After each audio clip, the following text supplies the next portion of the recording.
Hallelujah. Palakpakan nga muli natin ang Panginoon. Hallelujah. Salamat, salamat sa ating Diyos. Alam niyo po ba, napakapalad natin sa umagang ito. Kasi ito yung araw na pinapaging laya ang bawat isa para makaranas sa ating divine encounter. Matagal po kasi na natigil ito, gawa ng nagkaroon tayo ng yung pandemic, ganon. But the Lord is good. Today, naging malaya na magkaroon tayo ng divine encounter at maging bawat isa sa inyo ay binigyan ng kalayaan ng Diyos. Amen. Palakpakan muli natin ang Diyos. Maging masaya tayo. Amen. Okay, magandang umaga po sa inyo lahat. Welcome to our first divine encounter for this year. But this is already our, how many? 7th divine encounter na. So, ibig sabihin, it's been running on for more than 2 years, ano pa, no? Okay. Meron akong gustong i-discuss sa inyo bilang panimula sa ating lahat. Kasi tanong tayo ng tanong, ano ba yung DE? Everybody is excited about DE. Yun nga, divine encounter. So, further, it will be explained sa mga pagtayo ni Pastor dito. Meron tayong, susundin panandaliang protocol natin sa loob ng room habang kayo ay uma-attend. Hindi pwede yung tayong masusunod. Kinakailangan nakakaintindihan tayo. Madali lang naman mga kapatid. Para walang gulo, smooth tayo, at lalo tayong i-bless ng Panginoon. Okay? Mas maganda yung may order tayo kasi. So, we will begin by showing you the rules habang nandito sa ating DE program. Sana naman po ay masaya tayong lahat ngayon. Huwag po kayo maging very stiff para bang kinakailangan divine encounter, mga ganun. Kayo makaimik. Masalo nga dapat magsalita kayo. Yun ang dapat nyong gawin dito. Kabaligtaran po na iniisip nyo na dapat tahimik. Hindi po, dapat magsalita kayo. Magpa-participate po kasi kayo. So these are ito yung mga rules and guidelines sa ating divine encounter. Okay? Una ay avoid unnecessary noise. Huwag po kayo mag-ingay. Kung hindi naman dapat na magsalita yon, tahimik lang po talaga. Mahina lang ang boses. Kasi we do not want to disturb others. Yun lang po yun. Avoid unnecessary noise. Second, observe cleanliness. So, walang kalat-kalat. Okay po? Sisinupin nyo ang sarili nyo mga gamit. Mamaya meron sa inyong ibibigay na gamit. Sisinupin nyo yan. Hawak nyo yan dapat at hindi nyo ikakalat-kalat lang. Okay? At yung mga kalinisan po, i-observe nyo. Thirdly, ay no writing on walls. Siguro wala namang vandalism dito, no? Walang vandals. Yung iba kasi nagsusulat sa walls, doon naglilista ng kanyang mga kasalanan o gusto nang galagay kung ano-ano, or anywhere inside the wall, kaya sa labas, kung may galit ka, doon ka nagsusulat sa labas. Hindi po. Sasabihin mo yan sa facilitator mo. So no writing anywhere, no? Okay. And then, please use our comfort room properly. Be courteous to the next user. So, andito po yung comfort room natin. Alam niyo na siguro dito po, may panlalaki, may pambabae, buhusan, pagkatapos gamitin, madali, huwag po kayo magtagal kasi may mga susunod pa. Ayun lang po. And then, don't throw your trash anywhere. Mahigpit po ang ating Ate Mia. Gusto po niya yung sort out yung mga basura. Pag yung mga pinagkainan, especially yung mga nabubulok, hiwalay dapat yan. Later on, gagawin po natin yan. So magpo-provide po tayo ng trash ng mga basurahan dito. So doon po natin itatapon ang lahat ng dumi. Okay? House rules, no guests and visitors are allowed inside the session hall for the whole duration of the divine encounter. Sana nasabi na sa inyo ito ahead kasi baka mamaya meron kayong papupuntahin dito. Uy, dalawin mo ko doon. Katukin mo na lang ako doon. Doon mo sa akin ibigay. Hindi po natin i-entertain yung ganon. Okay? So kahit po bukas, walang mang-istorbo dapat sa inyo, walang papapasukin, parang bisita dito, mag-sit in, hindi po ganon. Kasi pinagandaan po natin ito lahat. Especially para po sa inyo, bawat participant. So hindi po welcome talaga yung kung sino-sino lang ang pumasok dito. It's really exclusive for you, for us, the facilitators and the teacher. Okay? No special stickers or ID, no entry. Walang palakasan dito. Kilala po ang lahat ng participants dito. Be sure to register, the official DE registrars. Nag-register po ba kayo? Okay. So, hindi pwede titong pumasok, umupo, na hindi talaga nasabihan Kaya bilang na bilang natin kung sino-sino yung mga DE participants. So hindi pwede yung palakasan na, uy, hindi nasabihan. Kasi may ginawa mo ng proseso bago kayo narito, di ba? Tinuruan muna kayo ng pre-divine encounter. Yun. Okay? Avoid getting out of session hall during the sessions. We have breaks in between sessions to be used for your personal necessities. Hanggat maaari po talaga. Huwag kayong labas ng labas, CR ng CR. May oras para dyan. At kung kayo po ay magsi-CR, ang bago dito, hindi kayo pwedeng tumayo lang. Magpapaalam kayo sa facilitator nyo, magsasabi kayo. Sasamahan pa niya kayo. Ganong katindi rito, bantay sarado kayo. So, hindi kayo basta-basta tatayo, gusto mo mag-CR at gusto mo magsuklay. Hindi po. I-honor natin yung time na lang na designated for that. Hintayin nyo, bibigay ni pastor yan. Okay? Avoid talking to each other while the session is ongoing. So, walang kwentuhan sa likod, sa harap, okay? Walang chikahan, pati yung cellphone mo, walang ganon. Okay? Bubuksan mo para tignan ko may message sa'yo.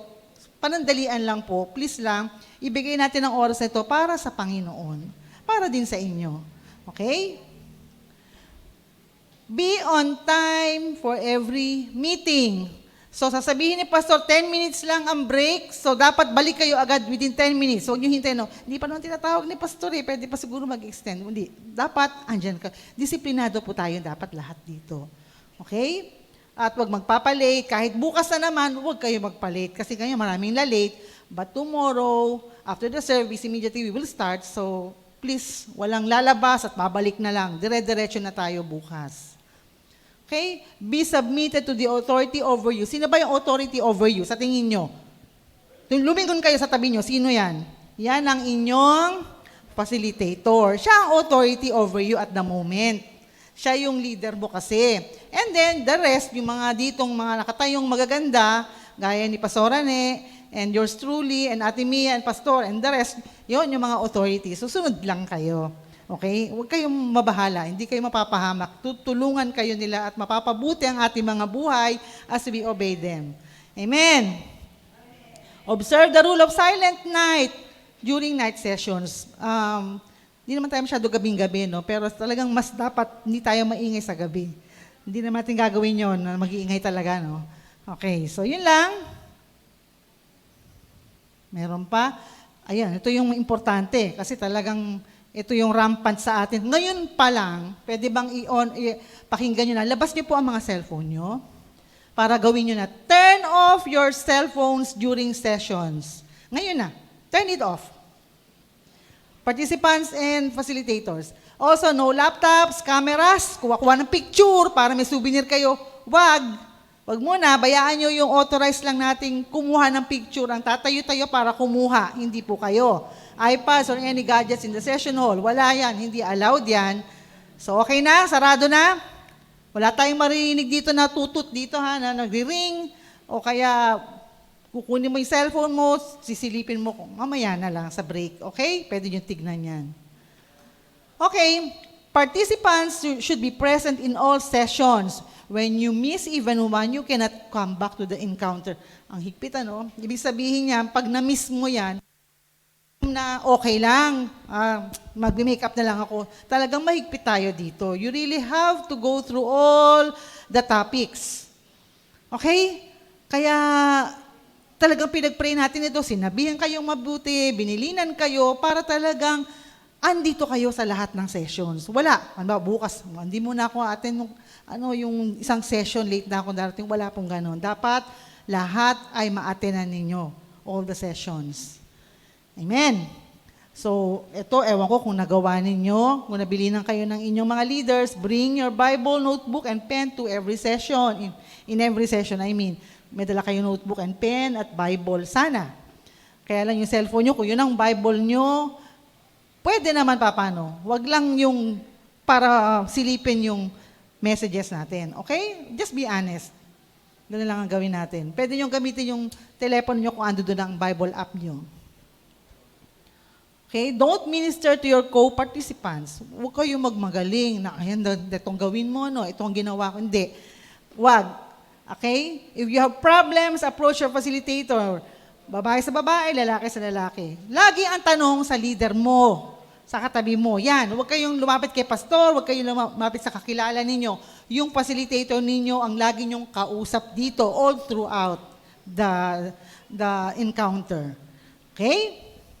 Don't allow friends, music, food, or anything to distract you from getting all you can from God at this divine encounter. So walang dapat maging hadlang sa atin. Huwag mo wala rin munang kakain.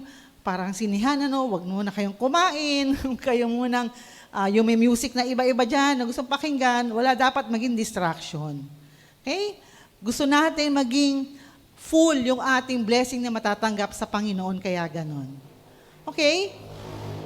Now, ito, tanungin nyo. Ngayon, magsimula na tayo ha, yung facilitator ninyo, ulitin sa inyo itong mga questions, sagutin nyo lang, simple lang ha, hindi nyo kailangan ng habaan. What is your name? Anong pangalan mo? Kailan ka nagsimula talagang mamuhay para kay Jesus? Ito yung time na born again ka at alam mo, tinalaga mo ang sarili mo sa Kanya. Na conscious ka.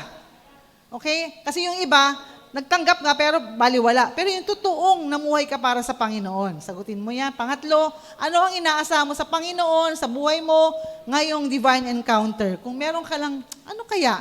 Meron ba kahit simpleng salita lamang, ano ang inaasahan mo? Okay, go!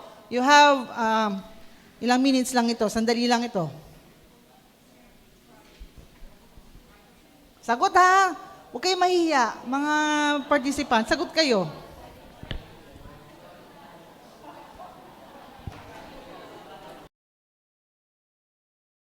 In Christ alone will I glory, though I could pride myself in battles won.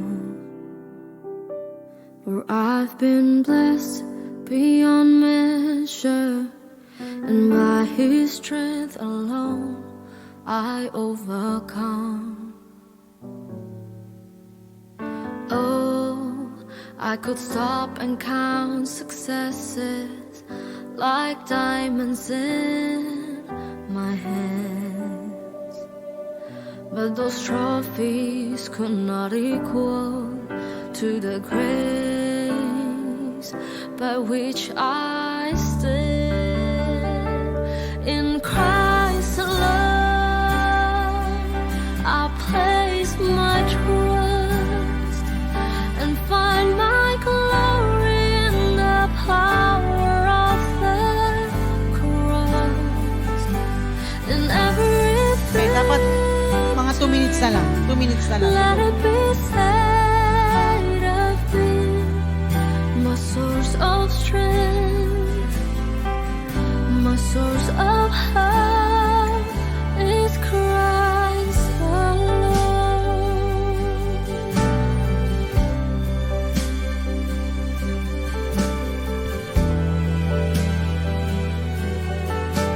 Okay na? In Christ alone Basta nga. do I glory. So, okay na siguro. Simple lang naman yan. Next, we go to another important thing to discuss bago doon sa ating lesson proper. Ito yung, flash natin. Why some are not touched? May ibang hindi nahihipo during divine encounter. Pero, sabi ko nga kay pastor, negative yan eh. Ang sasabihin ko sa iyo, paano maging paano matouch? Hindi ko sasabihin sa iyo, not to be touched. Ang ikikwento ko sa inyo at ang tuturo ko ay, paano matouch sa ating DE. Okay. Sige, buksan natin ang ating lesson. Nagsisimula yan sa ating kaisipan. Okay? Kasi DE, mind. It starts in your mind. Ano ba ibig sabihin ng mind? Pag sinabing mind ay, di ba ganyan Isip, kaisipan. So ito yung bahagi ng katauhan mo na nagbibigay sa iyo ng kakayaang maunawaan ng mundo at ang mga karanasan mo. Okay? Di ba? Naiintindihan mo, nakikita mo, nararanasan mo, nag-iisip ka dahil doon at nakararamdam. So yun yung mind. Ito yung bahagi ng katauhan mo na nagbibigay malay sa iyo.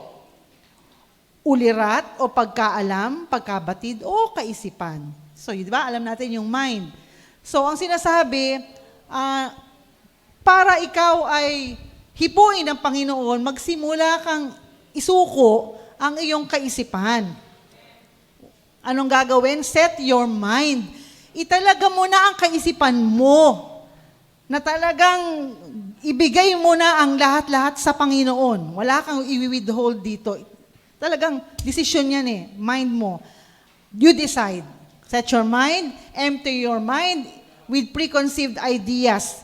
Ibig sabihin, yung mga naisip mo, yung daw ang balita ko iiyak daw yan Ang balita ko, nagsisigawan yung mga tao dyan. Balita ko, nagdidipahan. You empty your mind doon sa mga kaisipang ganun. Wala muna. Kaya kanya-kanyang kilos ang Lord sa atin Hindi mo pwede sabihin na nangyari sa Kanya, mangyayari sa'yo.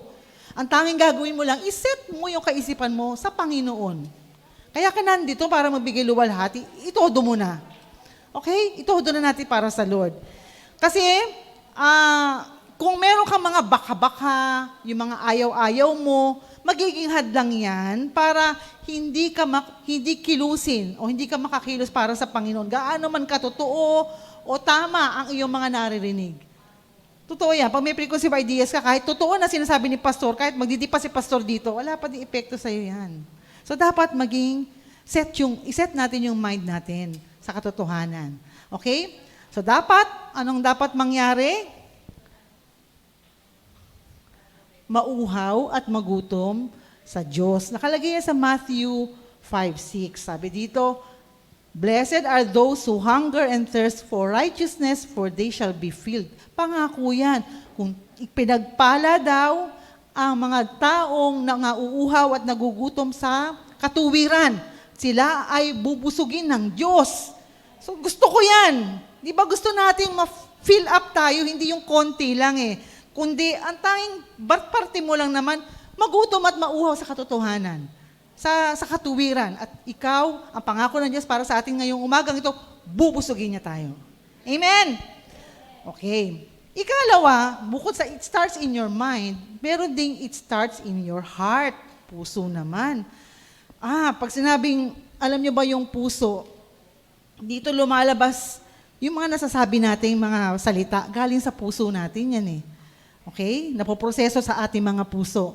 At ang sinasabi ng Psalm 66 verse 18, If I regard iniquity in my heart, the Lord will not hear me. Kung sa Tagalog, kung sa kasalanan ako'y magpapatuloy, di sana ako dininig ng ating Panginoon.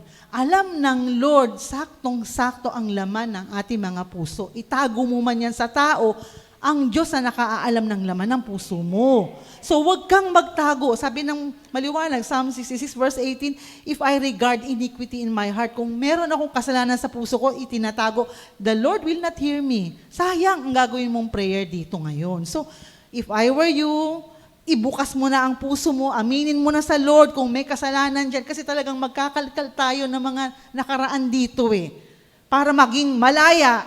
Yung mga dati mo, ay kinakailangang iharap mo sa Diyos yan, ihingi ng tawad, at ikaw naman ay lilinisin ng Panginoon. Yun ang pangako niya. Okay? So sinasabi ulit, kung tayo daw kung sa kasalanan ako'y magpatuloy, di sana ako dininig ng ating Panginoon. So, baliktarin natin. Ibig sabihin, ako ay hindi magtatago ng anumang kasalanan upang ako'y dinggin ng aking Panginoon. Amen. So lahat ng secrets, mga nakaraan, kakalkal man, kung ikaw ay para makalaya ng lubos, ay dapat mong isuko yan sa Panginoon ngayong oras. Mamaya, marami ituturo si Pastor Basta all you have to do is to flow. All you have to do is to follow. Participate. Hindi yung titingin-tingin ka lang. Okay? Walang lugar dito yung hiya. Okay? Walang lugar dito yung urong andila. Dapat tayo ay magsasalita talaga. So maging bukas na bukas ang iyong puso, huwag kang magtago ng iyong nakaraan, huwag ring mahiya sa iyong leader o facilitator, nariyan sila, upang manalangin, makinig, at tulungan ka. Amen. So be challenged. Be challenged. Anong dapat gawin? Be open. Bukas lang. Okay, kahit first time mo siya nakilala ngayon, mapagtitiwalaan po ang inyong mga facilitators. Pinag-pray sila, trinain sila, alam nila ang gagawin nila, alam nila paano i-handle ang lahat ng problemang maririnig nila ngayon. So huwag kayong matakot sa inyong mga leader o facilitator. Okay? Be open. Get into action. Pag sinabing get into action, sumali ka. Huwag yung, pag sinabi kasing spectators, tagapanood lang. Parang yung mga nanonood sa basketball, di ba? Nanonood lang yan eh. O sino yung mga active doon? Yung mga players. Pero dito, para kayo mga players, lahat kayo kasi dapat nagpa-participate eh. Hindi lang kayo spectators, okay? And then lastly, expect God to change you and deal with every area of your life. Hangarin nyo na lahat ng bahagi ng ating mga buhay, bawat area ng ating buhay, babaguhin tayo ng ating Panginoon. Amen! So, yun lang po. Ready your hearts to receive the bountiful blessings that the Lord has in store for you today and tomorrow. God bless everyone. Amen. Amen. Sige.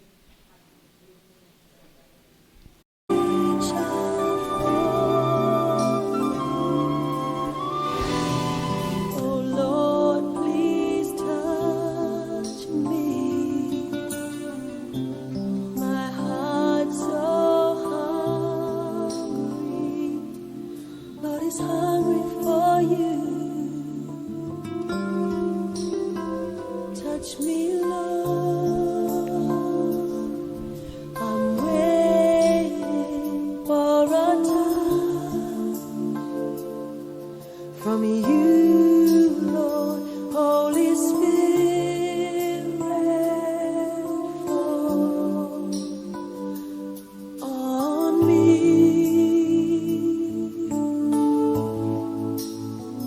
Touch me, Lord. I'm waiting for a touch from you, Lord. Holy Spirit, fall on me. Diba, sabi ko sa inyo, pikit lang tayo, huwag nating gawing mga spectators lang o tagapanood ng ating mga sarili. So ito na ang simula ng ating gagawin. Ikaw ay makipag-usap sa Panginoon, manalangin ka na buong matanggap mo ang kalayaan na nagbubula sa Diyos. Maging bukas ka. Simulan mo na ngayon with a simple prayer. Sige lang, manalangin ka, facilitators. Pwede bang i-lead nyo sila? Minister to them. Lead nyo sila para maging bukas ang kanilang mga puso sa Panginoon. Start it now. Hindi yan mamaya. Ngayon na. Be a participant. Be a participant. Hallelujah, Jesus. Hallelujah, Lord. Oh God, let everyone's heart be open today. Mind and heart be open. In the name of Jesus. In the name of Jesus. Pray, pray, pray.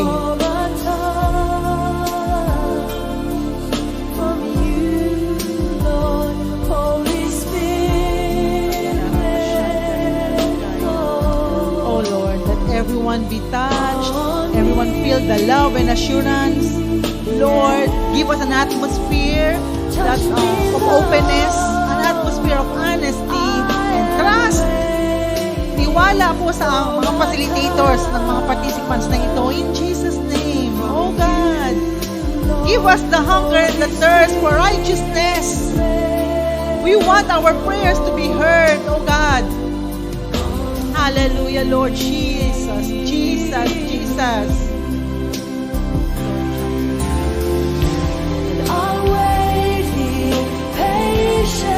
Thank you, Lord. Hallelujah. Magsimula ka na pong kumilos sa amin ngayon, sa aming kalagitnaan, sa bawat isa na narito, O Diyos. Sinadya mo silang tawagin for a purpose, O Lord. And let that happen, Lord, today. Right at this very moment. Ngayon pa lamang, Lord. Kumilos ka na sa kaloob-looban ng bawat isa. Salamat po! Salamat po, O Diyos. Kilusin mo po kami, Panginoon. Oh God. Touch us, O Lord. Amen. Amen, O Lord. Hallelujah. Thank you, dear Holy Spirit. Minister to everyone.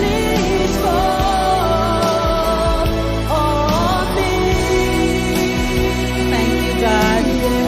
We honor you, Jesus.